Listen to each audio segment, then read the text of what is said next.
7 de octubre del 2013. ¿Qué tal? Muy buenos días. Bienvenidos todos a su programa Contacto Directo. Hoy estaremos con María Paula Romo, exasambleísta de Alianza País por Ruptura.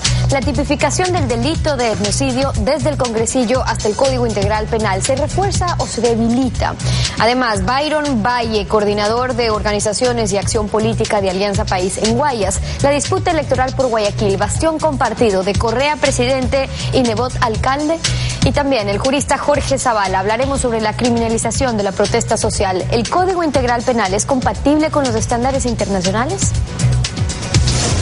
Hay malestar entre asambleístas de gobierno por las declaraciones del presidente Correa llamando a varios legisladores de traidores y desleales, además de advertir con pedirles la revocatoria del mandato. Son aproximadamente 20 integrantes de la bancada oficialista que apoyan incluir en el Código Integral Penal la despenalización del aborto cuando el embarazo se haya producido por una violación sexual. Algunos legisladores argumentaron que los distintos criterios son parte del debate democrático.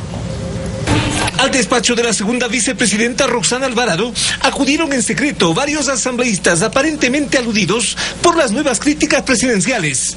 El legislador Virgilio Hernández lamentó la situación, pero aclaró que defender principios no es una traición a nadie. Nadie puede ser sancionado por plantear lo que cree, más cuando eso proviene de convicciones profundas. En un diálogo de esta víspera en Guayaquil, el presidente Correa censuró a sus asambleístas empeñados en despenalizar el aborto para casos de violación. Aunque sin éxito, legisladoras como Paola Pavón y Gina Godoy han liderado esa reforma ligada al trámite del nuevo Código Penal. Correa habló de traición y sus consecuencias. Yo no excluyo, después de un año, como la Constitución manda, pedir la revocatoria de ciertos miembros que continúan esas actitudes y son inadmisibles. Betty Carrillo se mostró solidaria con sus compañeras, advirtiendo que el pensamiento único no es democrático, ni en la bancada de gobierno. Nadie tiene la verdad absoluta. Yo creo que sería horrible contar con un grupo de personas que simplemente obedezcan y no piensen. El código de ética para nosotros es una hoja de ruta para organizarnos de mejor manera al interior del bloque Alianza País. ¿Cuántos serán los indisciplinados o desleales? Desconozco de aquellos indisciplinados. ¿Los ha contado, doctor? No sé de quiénes se trata. ¿Usted no está en esa...? Considero que no. Los últimos acontecimientos marcarían un antes y un después en la unidad del abultado bloque gobernista.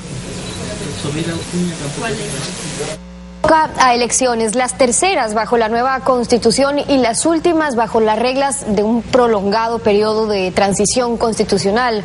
Alfredo, buen día. ¿Cómo te va? Muy bien, Estefi, buenos días. Buenos días con todos.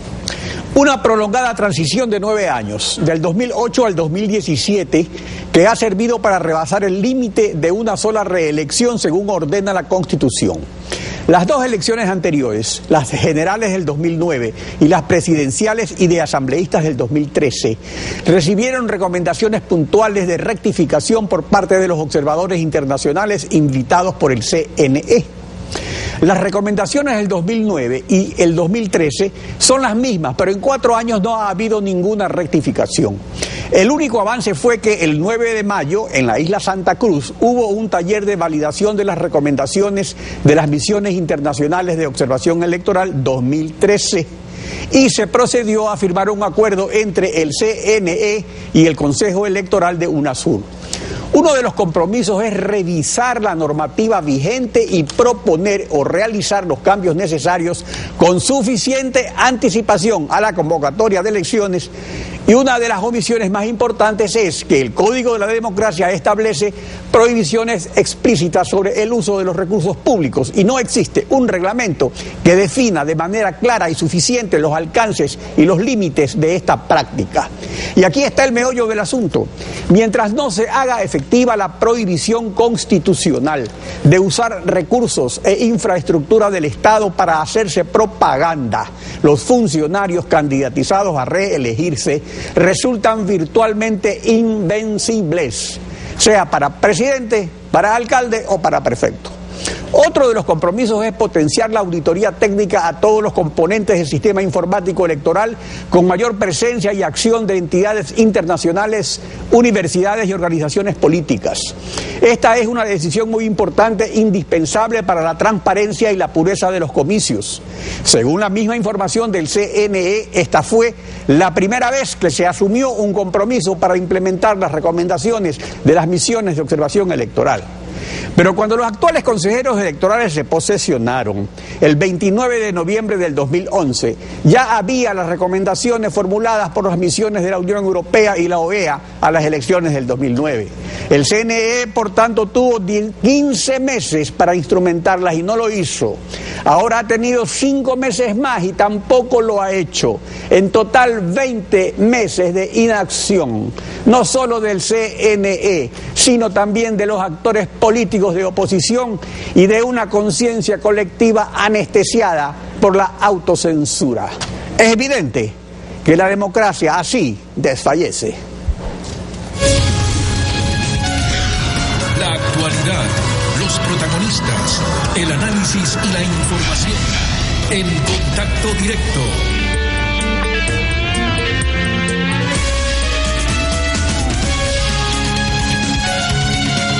El 27 de abril del 2009 se publicó en el registro oficial la ley reformatoria al Código Penal que tipifica el delito de etnocidio. Esta tipificación será sustituida por la que establezca el Código Orgánico Integral Penal. Hay cambios importantes en esta definición legal que analizaremos con María Paula Romo, ex asambleísta constituyente y expresidenta de la Comisión de Justicia del Congresillo, que aprobó dicho proyecto de ley promulgado por el presidente de la República. Buenos días, bienvenida a Contacto Directo. Buenos días, Alfredo. Muchas gracias por la invitación. En la ley de abril del 2009 se tipifican 7 casos de etnocidio, desde la muerte de los aborígenes en aislamiento voluntario hasta actividades tendientes a influir, alterar o de cualquier manera cambiar la cultura, forma de vida o identidad de estos pueblos. ¿Por qué razón se formuló esta tipificación tan amplia? Sí, este tipo penal es un buen ejemplo para analizar las transformaciones que no solamente la política penal, sino el propio proyecto de Código Integral Penal ha ido sufriendo a lo largo de los meses y años. En el 2009 se presentó este proyecto de ley, lo presentaron un grupo de asambleístas del Movimiento País, asambleístas que venían de provincias de la Amazonía y un par de asambleístas de los ecuatorianos residentes en el exterior. Y se presentó para cumplir el mandato de la Constitución. Ya la Constitución habla de que cualquier decisión que provoque la desaparición de los pueblos es etnocidio y que eso deberá ser tipificado y sancionado. De esa manera empezó el trámite, la Comisión de lo Civil y Penal en ese momento pasó por el primer y segundo debate. Yo quisiera mostrarles además un poco de esa historia, si me pueden ayudar enfocando. Este documento es el informe para segundo debate. Además de mi firma como presidenta de la Comisión de Justicia, está la firma de la asambleísta Rosana Alvarado, que en ese momento era la vicepresidenta de la comisión, y del asambleísta Mauro Andino, que también integraba la comisión. Se aprobó sin ningún reclamo, sin ninguna observación en el pleno de la asamblea, un artículo que es lo suficientemente amplio, porque etnocidio no solamente es ir a matarles a las personas que integran un pueblo. Son además otras actividades que van a provocar su desaparición o la desaparición de su cultura. Y pueden ser actividades de diversos tipos. Se incluye también el traslado forzoso de niños, se incluye la esterilización forzada, es decir, una serie de medidas que además el derecho internacional nos dice constituyen etnocidio.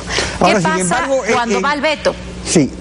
Cuando va al veto, es que me parece que esto es importante, cuando ese proyecto de ley se aprueba en la Asamblea y va al veto, el presidente de la República firma una objeción parcial en la que dice, está muy bien, se tipifica 25 años de cárcel como pena máxima, pero se olvidaron de poner que es imprescriptible.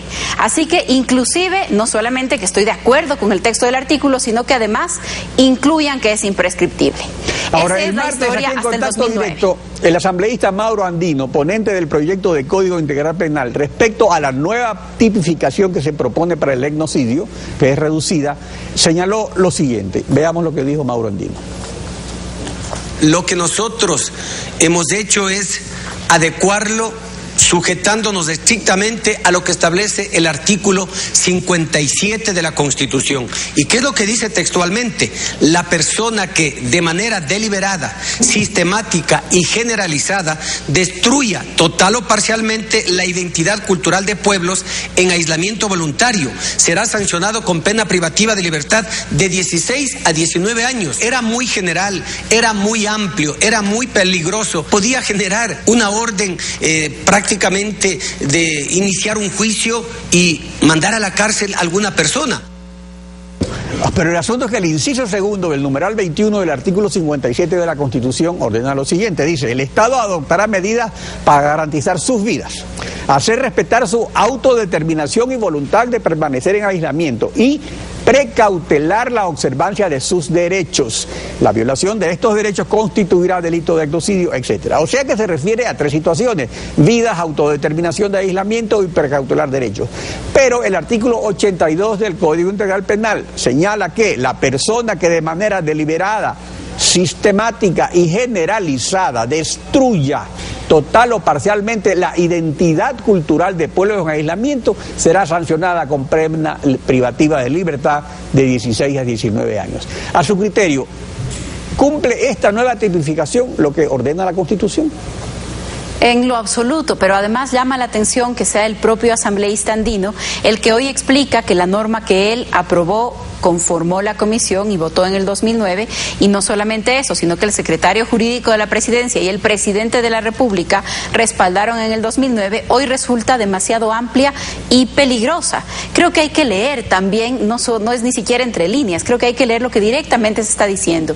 ¿Qué ha pasado entre el 2009 y el 2013 para que la norma que en el 2009 parecía constitucional, adecuada al derecho de los pueblos en aislamiento voluntario, adecuada para sancionar delitos de lesa humanidad, porque ojo que el nuevo tipo penal tiene una pena que es mucho más pequeña que otros delitos comunes, a pesar de que se trata de un delito como el exterminio de un pueblo, que es un delito de lesa humanidad? Entonces, ¿qué ha pasado?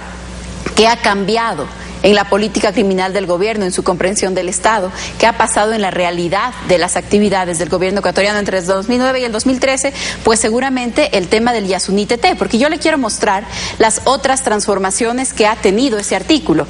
No es que el artículo entre el 2009 y el día domingo... Una diapositiva para que se vea mejor en la pantalla, porque a veces ahí en la pantalla pequeña no sale tan bien. Sí, sí, es que... Ahí está la diapositiva. Ahí están los tres textos, exactamente.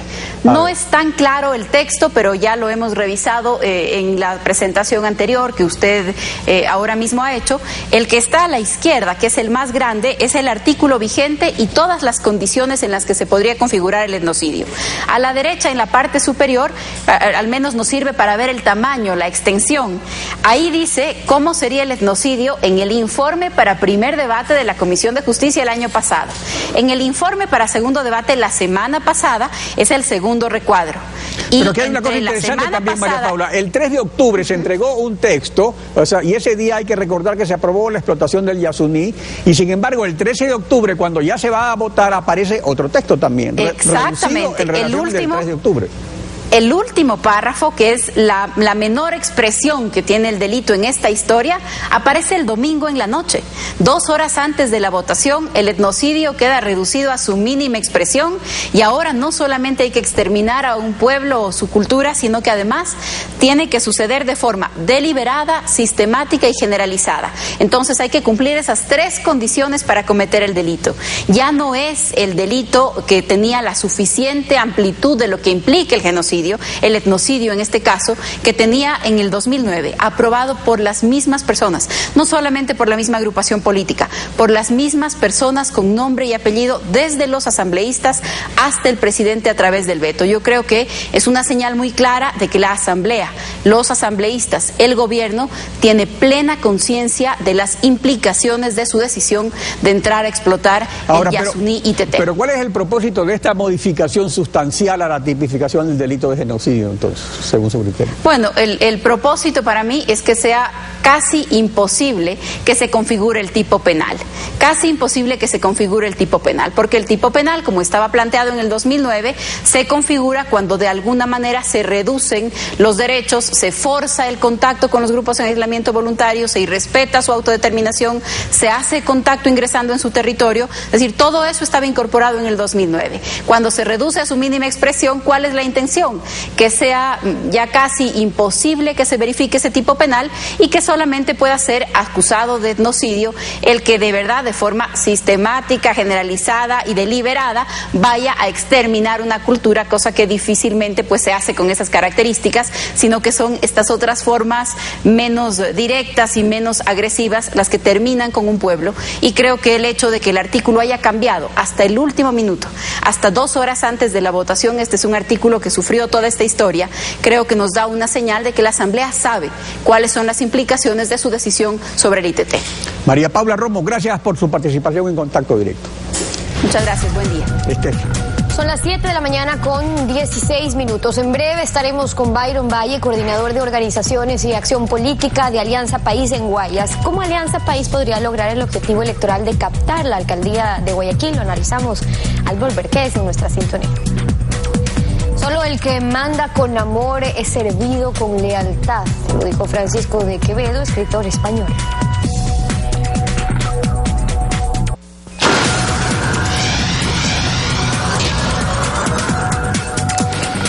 7:22 en Contacto Directo. Byron Valle, coordinador de organizaciones y acción política de Alianza País. Bienvenido, gracias por estar con nosotros.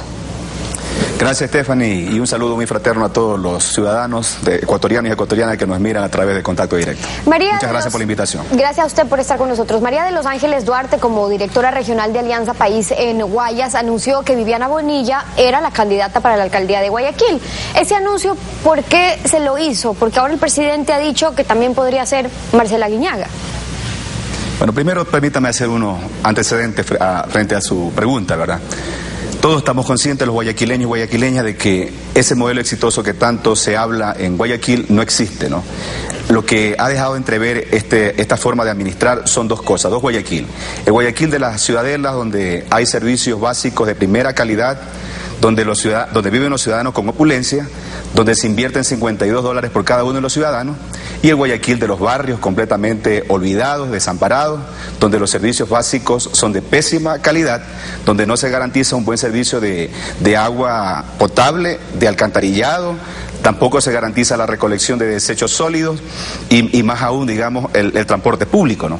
Frente a esto, nosotros apostamos a un relevo generacional, de manera que hemos estado conversando al interior de la organización política, lo hemos dicho ampliamente, que apostamos a la juventud, apostamos a la mujer, que es necesaria en estos momentos, porque hay una revolución que está en marcha que nadie la detiene con principio, ¿no? Sobre todo fundamentado en una administración de justicia humana, que se preocupe por los derechos de los guayaquileños donde quiera que llevamos, que veamos a la ciudad con una sola óptica, una sola ciudad. No podemos estar viendo barrios que tienen todo, ¿verdad?, privilegios, y la gran mayoría de la gente que vive en los barrios completamente olvidados. Ahora, cuando usted se refiere a apostar por la juventud, podría ser Aguiñaga, podría ser Bonilla, apareció como postulante por el pueblo Montubio también Valerio Estacio, ex asambleísta de Alianza País. ¿Cómo ve entonces usted ese panorama? ¿Es que hay división en las bases? No, todos conocemos de que estamos en un proceso democrático amplio. País le ha dicho a la ciudadanía de que estamos en ese proceso de preselección de candidatos, candidatas. Tanto Viviana ha hecho un trabajo extraordinario al interior de la organización política, no es una improvisada, es una mujer que hizo un papel extraordinario en la Asamblea Nacional, que ha hecho un papel excelente en la gobernación del Guayas, y de igual manera tampoco los méritos también lo tiene Marcela Aguiñaga, que ha hecho un buen trabajo. Es decir, ambas, las dos, han hecho militancia, han hecho dirigencia en la organización política. Nosotros en ningún momento hemos hablado de Valerio Estacio, de manera que nos satisface mucho de que, en primer lugar, demostrar a los ciudadanos de que siempre en país hay democracia, los militantes, los dirigentes discutimos, proponemos nombres y sobre estos nombres pues revisamos su nivel de militancia, revisamos lo que han hecho en la organización política, el mejor cuadro y sobre todo el nivel de aceptación que tienen ante la ciudadanía. De manera que nosotros estamos muy contentos y satisfechos porque las bases mismas de la organización política muestran todo el deseo de apoyar a en este caso, si es Viviana, con mucho gusto, porque como ya lo dije, tiene una trayectoria importantísima en la organización política. Yo me refería a que apareció como postulante por el pueblo Montubio también Valerio Estacio y está en esta ocasión Jaime Nebot también en el ruedo. Y hago esa especificación porque usted hace referencia a la actual administración.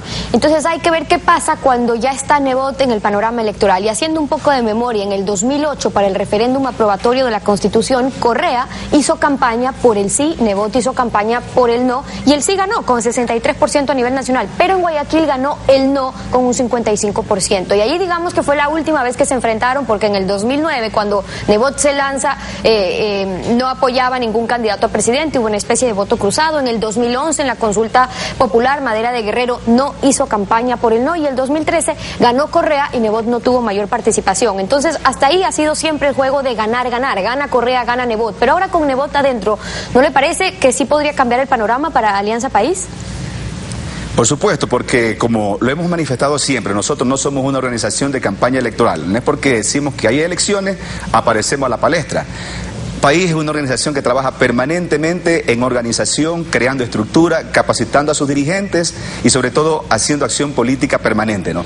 Nuestras centrales están abiertas todos los días, de manera que en estos últimos 4 años ha habido un trabajo profundo, sistemático, en organización ciudadana. Hemos llegado a todos los barrios de Guayaquil, hemos llegado a todos los rincones de la parte rural de los recintos, de manera que los resultados de la última elección para asambleísta y para presidente de la República son muestra básicamente de ese trabajo que lo hemos hecho permanentemente, ¿no? De la cual nos sentimos contentos de que los ciudadanos... Pero ahí no estaba Nebot en el tablero electoral, por eso hago yo diferencia de qué pasa cuando ya se están enfrentando realmente con Nebot compitiendo. Sí, por eso han pasado 4 años. Nosotros no nos hemos cruzado de brazos, hemos trabajado barrio a barrio. Por lo tanto, consideramos de que ahora los resultados van a ser diferentes porque los ciudadanos ya están claros. O sea, se han dado cuenta de que hay una administración municipal concentrada. No es posible que los aproximadamente 600 millones de presupuesto que tiene Guayaquil, la mayor parte de estos presupuestos solo se lo invierta en barrios exclusivos cuando la grandes mayoría de los barrios están completamente olvidados, donde nadie garantiza un buen servicio de agua potable, alcantarillado, recolección de desechos sólidos. Entonces, tenemos que apostar a una administración completamente humanitaria donde haya participación ciudadana, donde los ciudadanos sean incidentes y acompañen la administración municipal. En las próximas elecciones se verá eso, en efecto, si es que hay frutos de aquellas organizaciones, bases de Alianza País en el Guayas. Usted ha estado trabajando en ello. ¿Cuántos comités de defensa de la revolución se han creado en los últimos años? ¿Cuál es la estructura en que han estado trabajando en cada comité? Bueno, en los últimos, yo no le hablo de los últimos años, le voy a hablar de los últimos meses. Hemos constituido, inclusive tenemos un evento a finales de este mes, donde vamos a tomar el juramento a 300 CRC que se han constituido en los barrios de Guayaquil. Tenemos estructura en todos los cantones y en todas las parroquias, inclusive en casi la mayor parte de los recintos de la parte rural de la provincia del Guayas. De manera, como le dije, nosotros no estamos improvisando nuestro trabajo es sistemático, es un trabajo que está en todos los barrios, por lo tanto apostamos y sabemos que los resultados ahora van a ser completamente diferentes. ¿De cuántos comités de defensa de la revolución estaríamos hablando aproximadamente? Bueno, son muchísimos. Solo decirles que a finales de este mes vamos a inaugurar 300 CRC en la ciudad de Guayaquil y en las próximas semanas 300 más, de manera que toda esa estructura está con todo el deseo de apoyar. Vamos a tomar la decisión, no sabemos en este momento si va a ser Viviana, si va a ser Marcela o cualquier de pronto otra compañera más que salga, pero el asunto es que estamos discutiendo de manera muy democrática en Alianza País. Todos los militantes y dirigentes tenemos derecho a proponer nombres y sobre esos nombres pues revisar cuál de de ellos tiene el mejor perfil, quién tiene la mejor trayectoria política que nos garantice de que la revolución ciudadana, el buen vivir, llegue a todos los barrios, no solamente a los barrios exclusivos, sino a todos en manera general. De que en el próximo evento habrá una inclusión de unos 300 más, es decir, hay gente que se sigue sumando, y se suman porque reciben también algo a cambio de dar ese apoyo. Sonaría ilógico preguntarle, pero la realidad es que muchos responden al interés de recibir algo. Siendo Alianza País el movimiento en el poder desde hace 6 años, tienen que ofrecer. ¿Podría caer también en una política clientelar?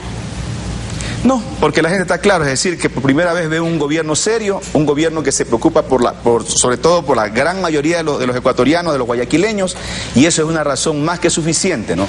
Porque que por primera vez ve la gente que paga impuestos, pero sabe de que esos impuestos llegan a su bienestar, llegan a sus barrios, ¿verdad? Con un sistema de salud extraordinario, con las carreteras, con una educación de primera, es decir, que aquí no hay exclusividades, sino que es para todos. Cuando el gobierno hace algo, lo hace con su mayor eficiencia, con eficacia, para que el ciudadano se sienta bien servido indistintamente en donde viva. No es porque vive en el barrio Centenario en Urdesa le hace las cosas de buena calidad, y porque vive en el Guasmo hay que darle la sobra, ¿no? Este gobierno es un gobierno muy humanista, porque obedecemos a un proyecto que es el de la Revolución Ciudadana, que tiene un plan, que no improvisamos absolutamente nada, ¿no? Donde están definidas las líneas, los objetivos, que es el Plan Nacional del Buen Vivir, y que estamos profundamente comprometidos con ese Guayaquil, con ese Ecuador, ¿no? Donde puedan participar todos, donde sea un Guayaquil incluyente, reconociendo esa gran diversidad de guayaquileños. No es el Guayaquil que nos han pintado, ¿verdad?, de unos poquitos, sino de todos y de todas. Es la postura de Byron Valle, coordinador de organizaciones y acción política de Alianza País. Muchísimas gracias por haber estado con nosotros. 7:31 en instantes, con el jurista Jorge Zavala, la criminalización de la protesta social, el Código Integral Penal y los estándares internacionales. Lo revisamos al volver.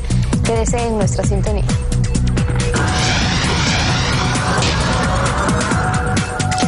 El 14 de marzo del 2008, la Asamblea Constituyente de Montecristi aprobó la resolución de amnistía sobre derechos humanos criminalizados, considerando que varios gobiernos se han valido de delitos tipificados en el Código Penal para sindicar y castigar a líderes e integrantes de las comunidades que han ejercido el derecho de resistencia. Pero el 11 de mayo del 2012, la Veeduría Internacional para la Reestructuración de la Justicia, coordinada por Baltasar Garzón, señaló que la utilización de las disposiciones sobre sabotaje y terrorismo del Código Penal derivan en criminalizar la protesta social. Es nuestro invitado el jurista Jorge Zavala Egas. Buenos días, bienvenido a Contacto Directo. Buenos días, Alfredo. Sobre lo que se dice y frente a la realidad del proyecto de Código Integral Penal hay que ser bastante claros. El problema está en que cuando los tipos penales se crean para defender la seguridad pública o defender al Estado, pero se utilizan para la persecución política, es lo que viene la represión que se llama, o la criminalización del derecho a la protesta social. ¿Cuál es la diferencia entre una protesta social y un sabotaje? Fuera de las acciones concretas es la finalidad. La finalidad del sabotaje es boicotear, hacer caer, derrumbar un gobierno estatuido. La protesta social es simplemente la reacción que se tiene contra la vulneración o lo que se aspira a que sea un derecho. Es una diferencia muy sutil, pero ¿quién establece esa diferencia? Los jueces. Por esa razón es que en los gobiernos autoritarios como el que tenemos ahora, la tipificación de los delitos penales tiene que ser rigurosamente, taxativamente, rígidamente determinada, no dar margen a que los jueces, manejados por el Ejecutivo, como es en la realidad del Ecuador ahora, puedan implementar la criminalización de la protesta social. Ahora, en el Código Penal vigente tenemos los delitos contra la seguridad interior del Estado y los de sabotaje y terrorismo, con penas más severas los de sabotaje y terrorismo, incluso sobre algunas infracciones similares que se cometen bajo el otro sistema. La diferencia está en eso, en definir lo que es sabotaje y terrorismo y lo que es solamente contra la seguridad del Estado. Ahora, para resolver este problema, entonces el Código Penal crea ahora los delitos contra el Estado constitucional y contra la estructura del Estado constitucional y también lo del terrorismo. Bueno, ¿en doctrina hay alguna diferencia precisa? Aparte de lo que sabemos que el problema de fondo es la aplicación por parte de los jueces. Sí. El terrorismo, comencemos por ahí, que es lo más grave. El terrorismo que se tipifica en el Código Integral Penal, en el proyecto, se habla simplemente de las conductas que podrían ser, entre otras, producto del terrorismo. Estas otras, esa laguna, ¿con qué se llena? Con los 10 convenios internacionales que hay desde Naciones Unidas sobre el terrorismo, donde se tipifican las conductas terroristas, tengan o no finalidad política. Eso no interesa ahí sí. Ahí lo que interesa es el resultado. Es un delito de resultado en el cual la sociedad, cuando se le crea el pánico, el terror, la zozobra por un grupo organizado o individualmente cometiendo delitos comunes, se configura el delito de terrorismo. Pero eso va con parámetros internacionales. Se tiene que estandarizar a niveles internacionales. Ahora, ese es el meollo del asunto, porque el riesgo sería que se continúe en lo mismo y que solo haya un cambio de nombres, como ha sido usual en muchas otras reformas legales de la Revolución Ciudadana. O sea, ¿se trata de eso o hay realmente un cambio en el proyecto? No hay un cambio en el proyecto. Lo que yo sostengo es de que este proyecto trata de crear casuísticamente conductas propias, pero que tendrán que ser juzgadas por los jueces en lo que se llama una especie de control de convencionalidad. Esto es, tiene que ajustarse a los parámetros internacionales. Pongo un ejemplo. En el caso Fujimori, cuando creó las leyes antiterroristas, al tipo de que está creando el Código Integral Penal, esas leyes antiterroristas después la Comisión Interamericana de Derechos Humanos sancionó severamente a los jueces que impusieron las penas, porque lo que hicieron fue conductas de rebelión política normal, social, de reclamo social, las convirtieron a acciones terroristas que no estaban en los estándares internacionales, las leyes. Entonces la pregunta, Alfredo, que hay que hacerse todos los ecuatorianos es si el artículo que tipifica el terrorismo está sometido a los estándares internacionales, porque de imponerse penas no sometidas a los estándares internacionales, la conducta será sancionado después los jueces y liberados los que fueron condenados en base a este tipo penal. Ahora, de acuerdo al Código Penal vigente, artículo 160, el terrorismo, cuando los que individualmente o formando asociaciones como guerrillas, organizaciones, pandillas, comandos, grupos terroristas, montoneras o alguna otra forma, armados o no, esa frase es importante, pretextando fines patrióticos, sociales, económicos, políticos, religiosos, revolucionarios, reivindicatorios, proselitistas, raciales, localistas, regionales, etcétera, incluso cometen delitos contra la seguridad común de las personas de grupos humanos. Ahora, según el proyecto del Código Integral Penal, el artículo 359 sobre terrorismo dice que será sancionado con pena privativa de la libertad de 10 a 13 años la persona que individualmente o formando asociaciones armadas provoque o mantenga en estado de terror a la población. Digo todo esto porque no habla, o sea, el texto actual del código no habla de no armadas, solo asociaciones armadas. Y eso fue una exigencia de Human Rights Watch. Así es. Ahora, eso es solo una frase, perdón, una sola palabra.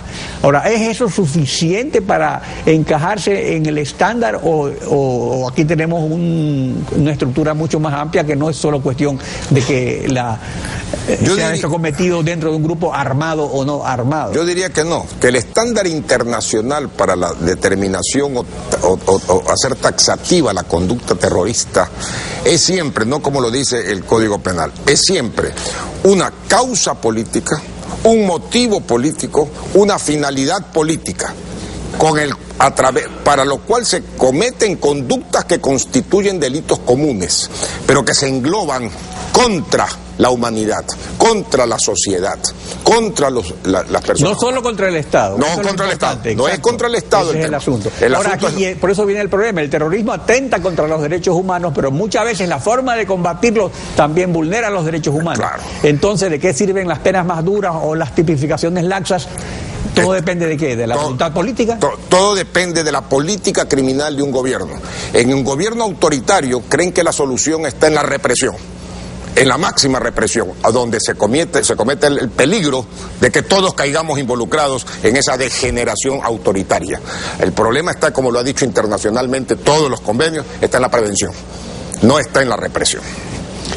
O sea que esa es la diferencia. Por eso puede haber gobiernos de derecha o gobiernos de izquierda que incurran en la misma conducta respecto a la criminalización. Así es, todo depende de la política criminal. Si usted utiliza el derecho penal del enemigo y consideran al ser humano el enemigo de la sociedad en estos casos, es autoritario e impone el rigor. Si usted considera que el sujeto sujeto a terrorismo, merece el rigor penal especial, pero sin considerarlo el enemigo de la humanidad y de la civilización, utiliza otra política criminal. Ahí está todo el kit del problema. Jorge Zavala, gracias por su participación en Contacto Directo. Gracias. Estefi, tenemos que despedir. Estamos cerrando así esta emisión, como siempre agradeciéndoles a ustedes su sintonía. Alfredo, nos volvemos a encontrar mañana. Conmigo hasta el próximo lunes. Bueno, chao.